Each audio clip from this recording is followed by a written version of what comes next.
Sinalubong ng matinding traffic ang mga bumiyahe sa Marcos Highway nitong nakaraang linggo. Kasabay nito inanunsyo ng Antipolo LGU na magsisimula na ang dry run ng modified truck ban bukas. Yan ang umaarangkadang balita ni Mari Ocampo.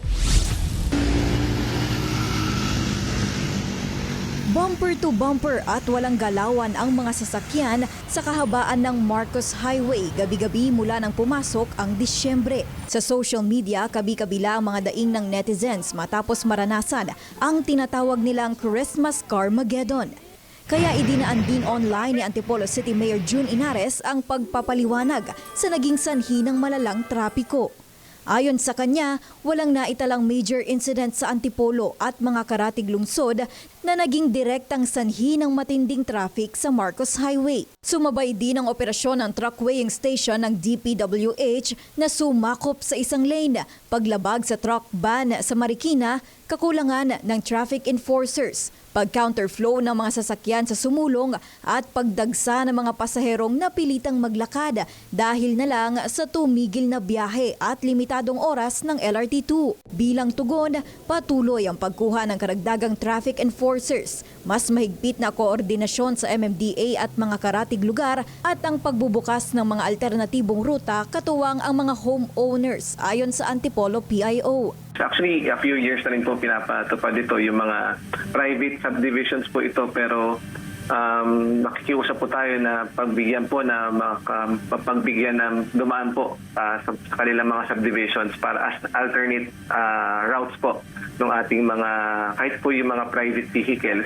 Inanunsyo rin itong Disyembre 3 ng Antipolo LGU na magsisimula na ang dry run ng modified truck ban bukas, Disyembre 9. Meron po sir tayong dalawang uri ng ban sir, yung pong regulated at saka yung total.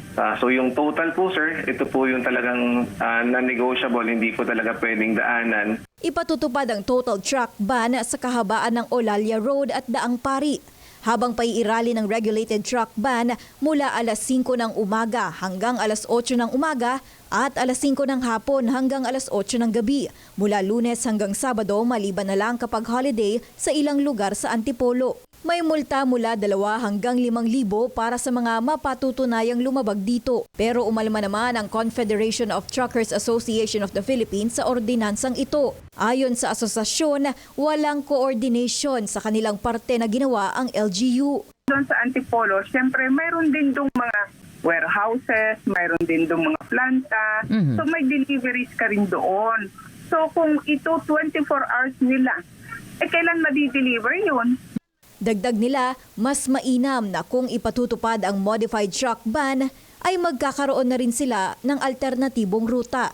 Ang mga truck naman, hindi nalabas yan sa kalsada kung hindi talaga necessary at kailangan. Nakatakdang makipagpulong ang Asosasyon ng mga Truck sa bansa kasama ang Technical Working Group ng Land Transportation Office sa Huwebes ukol dito.